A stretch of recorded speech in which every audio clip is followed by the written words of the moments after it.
Hello friends, welcome to authentic south. இன்னைக்கு நம்ம சேனலில் அடை தோசை எப்படி பண்ணுறதுன்னு பார்க்கலாம்.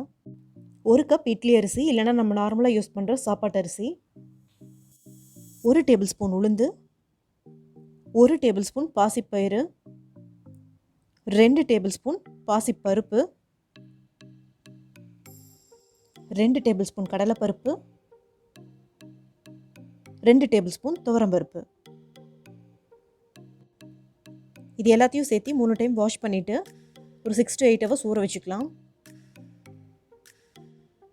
எல்லா பருப்பையும் சேர்த்து நம்ம தோசை பண்ணுறதுனால இது ரொம்பவே ஹெல்த்தியான பிரேக்ஃபாஸ்ட். ஒரு மூடி போட்டு ஊற வச்சிடலாம்.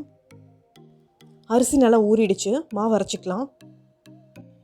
நான் அளவு கம்மியாக பண்ணுறதுனால மிக்சியில் அரைக்கிறேன். நீங்கள் அதிகமாக பண்ணுறதா இருந்தால் கிரைண்டரில் கூட அரைச்சிக்கலாம். 1/4 கப் அளவுக்கு தண்ணி சேர்த்து நல்லா ஸ்மூத் பேட்டரை அரைச்சி எடுத்துக்கலாம்.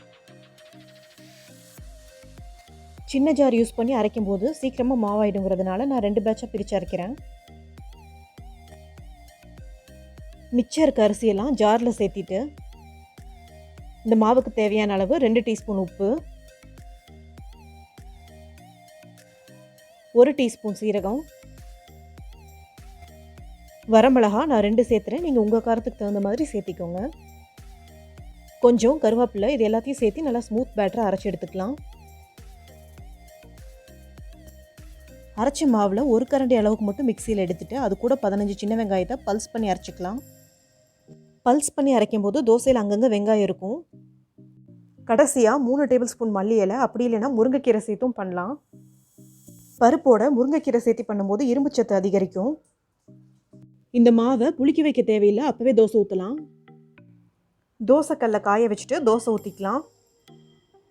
மாவு கெட்டியாக இருந்தால் தோசை ரொட்டி மாதிரி ஆயிரும், அதனால் நல்லா தின்னாக இருக்க மாதிரி பார்த்துக்கோங்க. 1 டீஸ்பூன் எண்ணெய் சேர்த்து நல்லா வேக வச்சுக்கலாம்.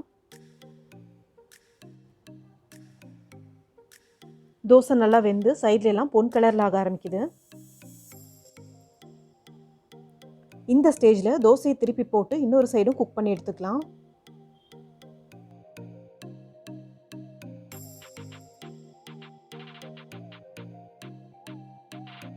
அவ்வளோதாங்க, நம்ம அடை தோசை சூப்பராக ரெடி ஆகிடுச்சு.